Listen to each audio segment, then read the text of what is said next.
Morning, this is talkSPORT Breakfast with Arnold Clark. Get the UK's best used car deals guaranteed. 9:05 into the final hour of the show with me, Jeff Stelling, alongside me, Ally McCoist. We'll continue to preview our Carabao Cup action this week with Bradford City goalkeeper Sam Walker. They take on Newcastle tomorrow. Is an upset on the cards at St James's Park? Great result of the weekend, didn't they? Oh, Cardiff, yeah, gone top of the table. Yeah. Brilliant. We've cursed Cardiff, haven't we? We have. Give them a kiss of death. Hope we don't do the same with Mjolby.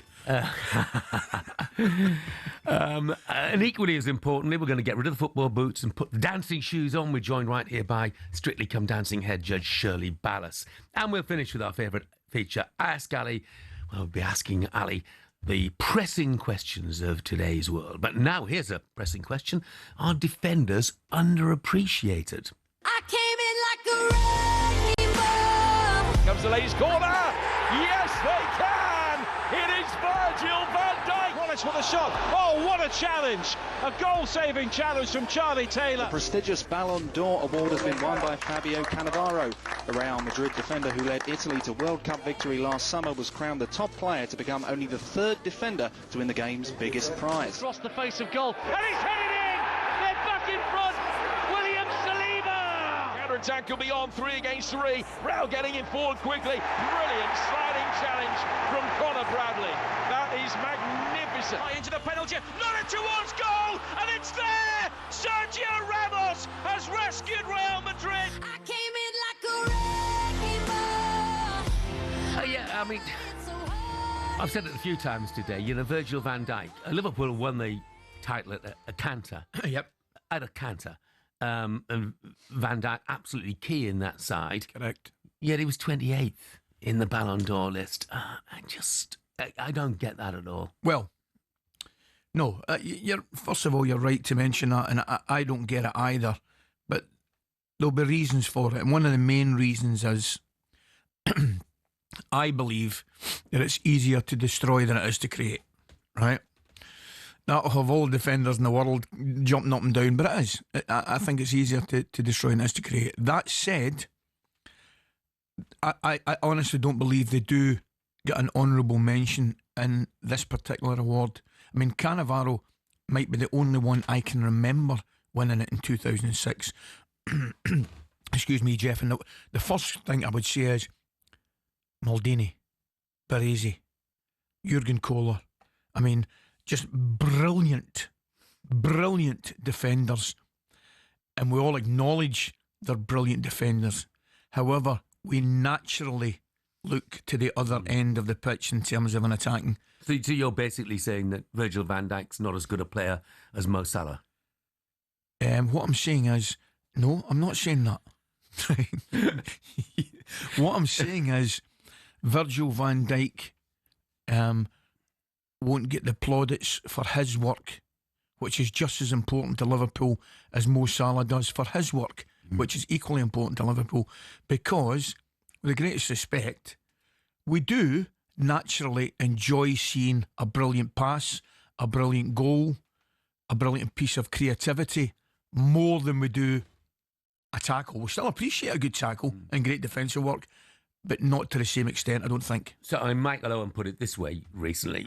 He said, it's far easier to defend than attack. It's easier to spoil than create.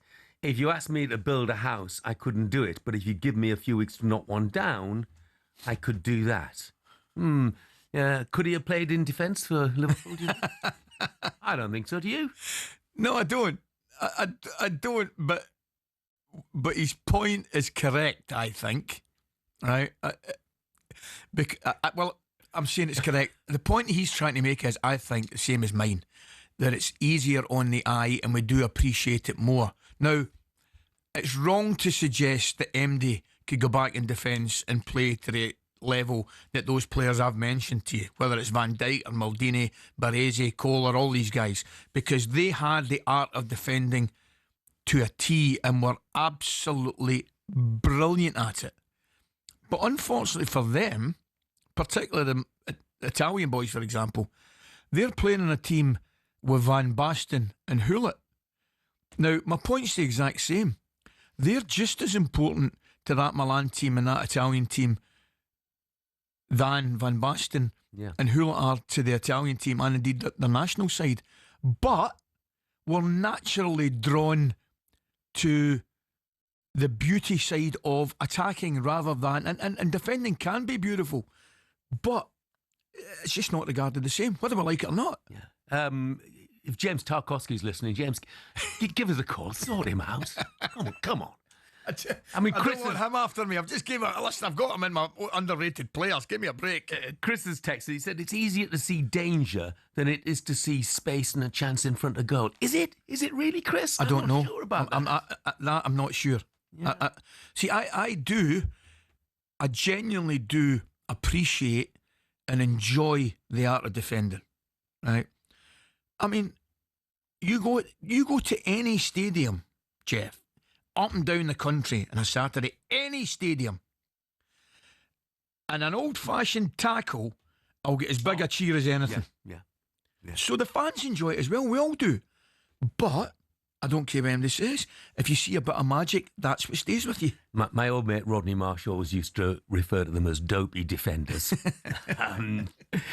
Right, staying with the Ballon d'Or, European football expert Kevin Hatchard follows football across the continent more than anybody else. Here's his reaction to Ousmane Dembele being crowned the world's best player. So Ousmane Dembele won the Ballon d'Or, and that was largely thanks to PSG winning their first ever Champions League title. Dembele was such a key part of that success. Mo Salah's chances of winning the award probably went up in smoke when Liverpool were knocked out by PSG at Anfield. Vitinha was a big part of PSG's success. I think his time might come if he continues to improve. And Lamine Yamal, I think, will definitely win a Ballon d'Or. He was absolutely superb as Barcelona did the domestic double and got to the Champions League semi-finals. Of course, Lamine Yamal could be a big part of Spanish success at the World Cup in the summer. Harry Kane's banging them in for Bayern Munich. He'll hope that if he can challenge for the Champions League and for the World Cup with England, he's got a shout of winning the Ballon d'Or. Elsewhere, Kylian Mbappe has been absolutely superb for Real Madrid in the opening weeks of the season. Jude Bellingham, of course, has missed the start of the campaign with injury. He's got a bit of catching up to do if he wants to win it. And, of course, Lamine Yamal will be part of that conversation once again. Right, here's a question for you. Do you have to win something to win the Ballon d'Or? Well, it seems that way, doesn't it? You know, I always hark back to... Well, that can't be right, can it? Of course, because, you know, I always hark back to the days when I used to work with George Best. And people say, well, how can George Best have ever been seen to be a world-class player? You know, he's won nothing on the world stage. Well, that's because he played for Northern Ireland. Correct. You know, so... Won a European Cup. It was impossible. Of course, the Manchester United won a European Cup. But in national terms... He was in a team where it was impossible to win anything as a team, you know. I'd take it a step further, right? I would say to you, it probably is possible to win the Ballon d'Or if you don't win anything, only if you're a forward.